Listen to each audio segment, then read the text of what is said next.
थंबनेलवरून तुम्हाला कळालंच असेल, खिचडीची काहीतरी नवीन रेसिपी आहे. साबुदाणा खिचडी. घरातील बच्चे कंपनी ते मोठ्यांपर्यंत सर्वांनाच आवडते. आणि लवकरच श्रावण महिनाही येईल. श्रावण महिन्यात सर्वांचे उपवास असतात. उपवासात बरेच पदार्थ आपण करतो, त्यापैकी एक म्हणजे साबुदाणा खिचडी. अगदी सर्वांना प्रिय असणारी. कितीही लाख पदार्थ उपवासाचे असले तर ही असल्याशिवाय चैन पडत नाही. मग ती साबुदाणा खिचडी व्यवस्थित नाही झाली किंवा चिकट झाली तर त्याची पूर्णपणे चव बिघडते. तर सर्वात आधी आपल्याला साबुदाणा व्यवस्थित भिजवून घ्यायचा आहे. साबुदाणा व्यवस्थित भिजला की साबुदाण्याची खिचडी अजिबात चिकट वगैरे होत नाही आणि त्याचा मूळ पाया हाच आहे. साबुदाणा स्वच्छ धुवून बोटभर पाणी म्हणजेच अर्धा इंच पाणी त्याच्यावर राहिले एवढं ठेवून रात्रभर साबुदाणा व्यवस्थित भिजवून घेतला. 6 ते 7 तासही पुरेसे आहेत. साबुदाणा चिकट का होतो तर पाणी जास्त घातल्यामुळे. जेवढे पाणी साबुदाणा भिजण्यासाठी लागतं तेवढंच पाणी घालायचं आहे. चिकट न होता मऊ आणि मोकळा झाला की साबुदाणा करायला रेडी आहे. तुम्हाला कळालं नसेल, मागील व्हिडिओमध्ये मी दाखवला आहे साबुदाणा कसा भिजवायचा तो नक्की पहा. आज मी तुम्हाला 2 पद्धतीने साबुदाणा खिचडी करून दाखवणार आहे. मी नेहमीच उपवासाला करते ती पद्धत आहे ही. कढईमध्ये 2 पळी तेल घातलं आणि बारीक चिरलेला कच्चा बटाटा ह्यामध्ये टाकलेला आहे. बटाट्याचे साल काढून पातळ असे पीस केले आहेत आणि ते तेलामध्ये छान असे फ्राय करून घ्यायचे आहेत. बटाट्याला मस्त सोनेरी कलर येऊन कुरकुरीत असा झाला आहे आणि आतून मऊ असा सोनेरी कलर होईपर्यंत बटाटा फ्राय केला की खूप छान लागतो खिचडीमध्ये. यामध्ये आता मी जिरं टाकलं आहे. 4 ते 5 मिरच्या बारीक चिरून टाकल्या आहेत. मिरचीची आणि जिरेची पेस्ट करून ही तुम्ही यामध्ये घालू शकता. मिरचीची अशी पेस्ट घालून करून बघा एकदा. उपवासाला जर करत नसाल, नाश्त्यासाठी करत असाल तर कोथिंबीरही घाला. खूप छान खिचडीला कलर येतो. म्हणजेच मिरची, कोथिंबीर आणि जिरेची पेस्ट करून घालू शकता. साबुदाणा खिचडीला मस्त असा हिरवा कलर येतो आणि चवीलाही खूप छान लागते. मिरची, जिरा आणि बटाटा छान असा फ्राय झाल्यानंतर इथे साबुदाणा टाकला आहे भिजवलेला.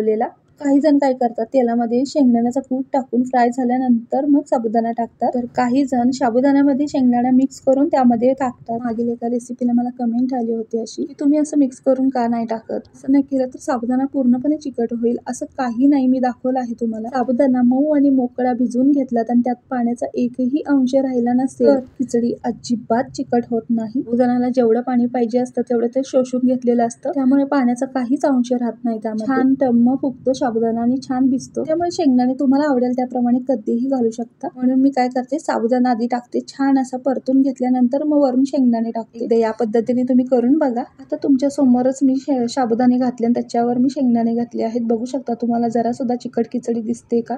मस्त मऊ मोकळी होते. जरी साबुदाणा चिकट असला तरीही या प्रोसेसने पहिला साबुदाणा व्यवस्थित परतून घ्या आणि मग तुम्ही वरून शेंगदाण्याचा कूट घाला. अजिबात साबुदाणा चिकट होत नाही. जर तुमच्या साबुदाण्यामध्ये थोडं जरी पाण्याचा अंश असला आणि चिकट होणार असेल तर त्यावरून शेंगदाणे घातल्यामुळे साबुदाणा उलट मोकळा होतो. साबुदाणा छान असा परतून घेतला. चवीनुसार मीठ घातलेलं आहे. मीठ घातल्यावर परत एकदा परतून घेतलं. मस्त वाफाळा साबुदाणा छान शिजला आहे, मोकळा मऊ झाला आहे. अशी खिचडी चवीलाही खूप छान लागते. तुम्हाला हवा असेल तर यामध्ये लिंबू पिळून थोडंसं साखर घालू शकता फ्लेवरसाठी. पण ही चव आमच्या घरी कोणालाच आवडत नाही गोडसर.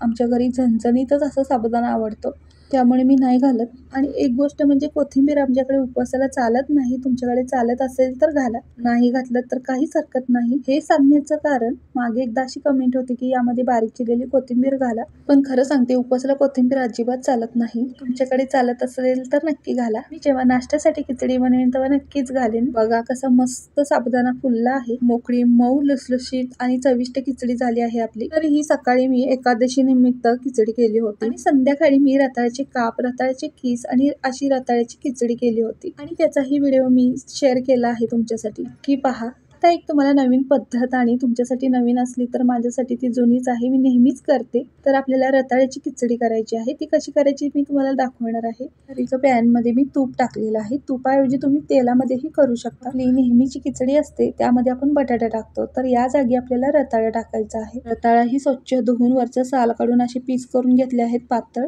तुपामध्ये 1 मिनिट छान असं फ्राय करून घ्यायचं आहे. बटाट्यासारखंच लगेचच शिजतं हे, पण काहीही वेळ लागत नाही. रताळं फ्राय झाल्यानंतर यामध्ये 2 मिरच्या हिरव्या टाकलेल्या आहेत बारीक चिरून. त्याचबरोबर थोडंसं बाजूला करून त्या तुपामध्ये मी थोडंसं जिरं टाकलं, म्हणजेच अर्धा चमचाभर. तेही छान असं तिथे फुलवून घेतलं आणि हे सगळं एकत्र करून आता परत परतून घेतलेलं आहे. रताळ्यालाही मस्त गोल्डन कलर आला आहे हलकासा. ते तेलामध्ये फ्राय करून तुम्ही शेंगदाणे घालू शकता, पण मी आज नाही घातलेत. मग अशी भिजवून घेतलेला साबुदाणा त्या खिचडीसाठी थोडा वापरला आणि ह्या खिचडीमध्ये थोडा घातलेला आहे. बघा साबुदाणा मस्त फुलवून घ्यायचा, परतून घ्यायचा तुपामध्ये. आता यामध्ये काय करायचं आहे, इथं लाल तिखट पावडर घालायची आहे आपल्याला. यामध्ये कोणताही मसाला नाही, त्यामुळे हा उपवासाला चालतो बरं का. फक्त लाल तिखट प्लेन असं आहे, मसाला कोणताही ॲड नाही त्यामध्ये. एक अर्धा चमचा होईल एवढं घातलेला आहे. छान फ्लेवर येतो खिचडीला. तुम्हाला आवडत असेल तर घाला, नसाल घातलं तरी चालेल, पण कलर आणि फ्लेवर मस्त येतो या पद्धतीने.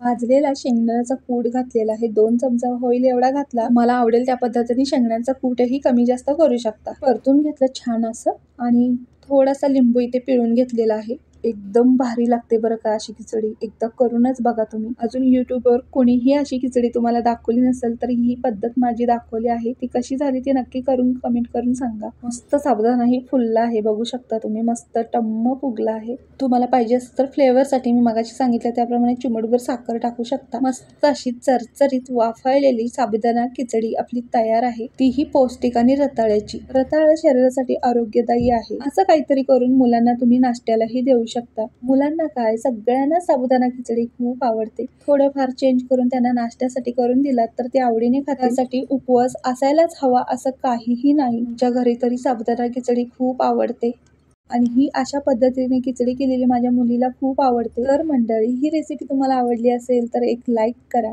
धन्यवाद.